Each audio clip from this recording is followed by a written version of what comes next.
Hello and thank you for joining us on the Tuesday edition of Journalist Hangout. I'm Binga Oreshegun. Today on the program, federal government begins construction of 5 pedestrian bridges along Sector 2 of the Lagos-Ibadan Expressway to improve safety on the busy highway.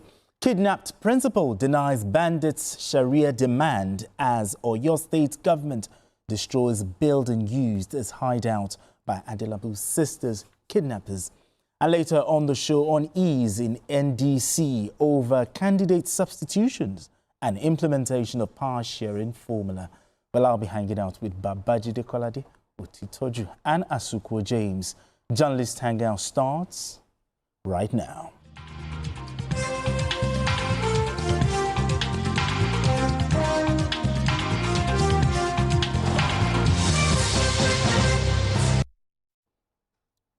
Now let's begin the conversation. Calls for the construction of pedestrian bridges along the Lagos-Ibadan Expressway have persisted for years due to the alarming number of accidents involving pedestrians. In 2023, members of Nigeria's House of Representatives urged the federal government to provide additional pedestrian crossings along the route to curb the recurring loss of lives. Responding to these concerns, the federal government has commenced the construction of 5 pedestrian bridges on the Shagamu-Ibadan section of the expressway. The initiative is designed to enhance pedestrian safety, reduce road accidents, and improve traffic flow on one of Nigeria's busiest and most critical transport corridors. Now let's see the story. Section 2 of the Lagos-Ibadan Expressway covers 84-kilometer stretch from the Shagamu interchange to the Ojo area of Ibadan. Despite its strategic importance as one of Nigeria's busiest highways, the corridor has become a death trap for many residents who attempt to cross the road due to the absence of pedestrian bridges, particularly around Soka, Sonyo, Eleruku, Semimbio, and other bus stops along the axis. During an on-the-spot assessment of ongoing pedestrian bridge projects being facilitated by the lawmaker representing Oluyole Federal Constituency, Tolulope Akande Sadipe, residents lamented the frequent loss of lives on the highway, describing the situation as increasingly unbearable. I think let's say in a month, there are like 5 or 6 times of a fatal accident at Soka. So for them to bring this kind of thing to the Soka is a very great player. The project manager disclosed that the initiative involves the construction of 5 pedestrian bridges along the axis over a 2-year period. No, for each one, I can't say precisely. However, for the 5 we are doing, is going to last with some other projects, some other works, like the ramps that goes to some of the interchanges. We're also constructing them. They're also ongoing right now. It will last for the period of just 2 years. It's a 2-year program. For the lawmaker representing Oluyole Federal Constituency, the decision to facilitate the project was driven by the need to safeguard lives rather than any political consideration. Following a motion I sponsored on the floor of the House, and the places where we requested was Technical University, Tollgate, Felele, Soka, Sonyo, Boluwaji Ibadan, Academy, Eleruku. Then, because I am not responsible for those other local governments, but I am responsible for lives of every indigene of Oyo State, I also added 2 bridges between Muslim Ala-Osogbo Ibadan, 2 bridges between Ala-Osogbo and Oremeji bridges. That is not my local government. Residents are hopeful that the completion of the pedestrian bridges will significantly reduce accidents and save lives along one of the country's busiest highways.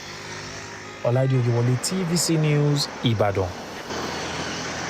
All right, thank you so much, Olaide Oyewole. Biko, talk to me about the significance of these bridges, especially for school children, traders, and residents who cross that road on a daily. Yeah, you see, we shouldn't always wait for disaster to happen before we take action. I recall an accident that claimed the lives of some school children somewhere around Aja, that highway, some years back. it really shook Lagos. And everyone said, look, the reason this thing happened was because they didn't put that... the pedestrian. Yeah. When one articulated vehicle ran into, rammed against a pedestrian bridge, okay. here around Alapere. Okay, okay. We had to pile pressure on government to quickly fix that pedestrian bridge because accidents were happening.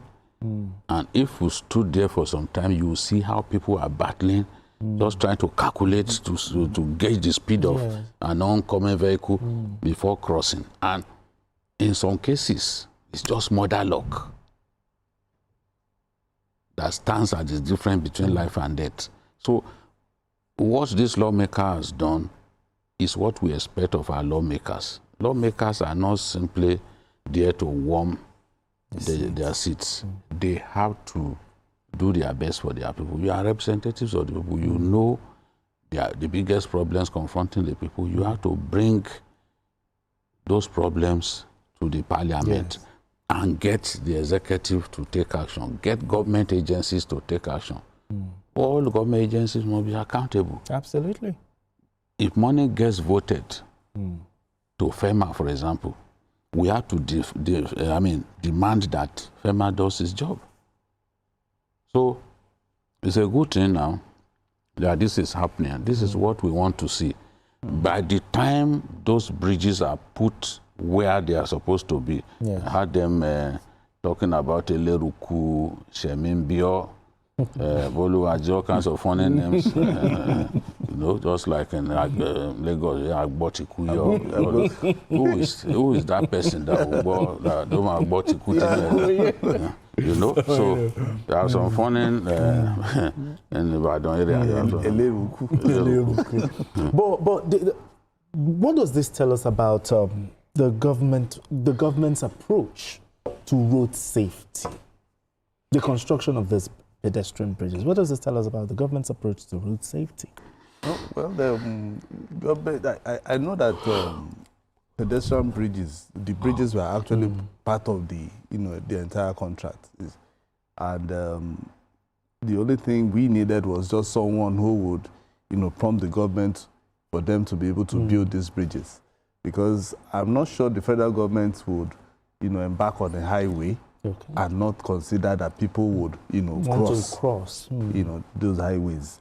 It's just for us to remind them, and good enough that the lawmaker is actually taking that that responsibility, particularly for herself, and not just only her own constituency. She said she's also doing it in other constituency.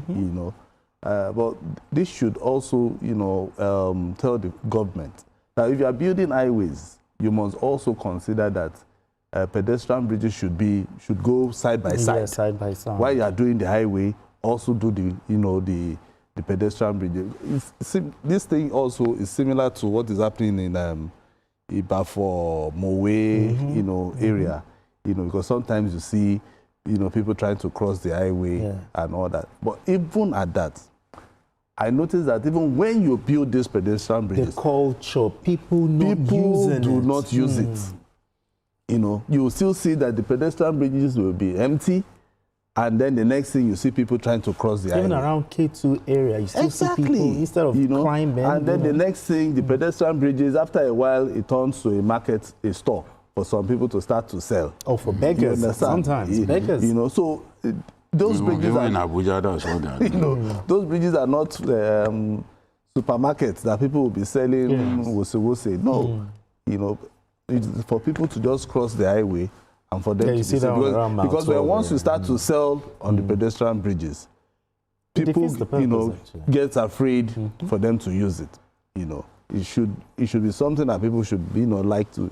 Well, it's good enough that the federal government. I hope that even the Lagos Calabar highway, I don't know whether they'll be putting pedestrian bridges there, but highway anyway, that one I'm not sure that the pedestrian bridge should be there, because what they want is for nothing should impede the movement. All right, gentlemen, beautiful one.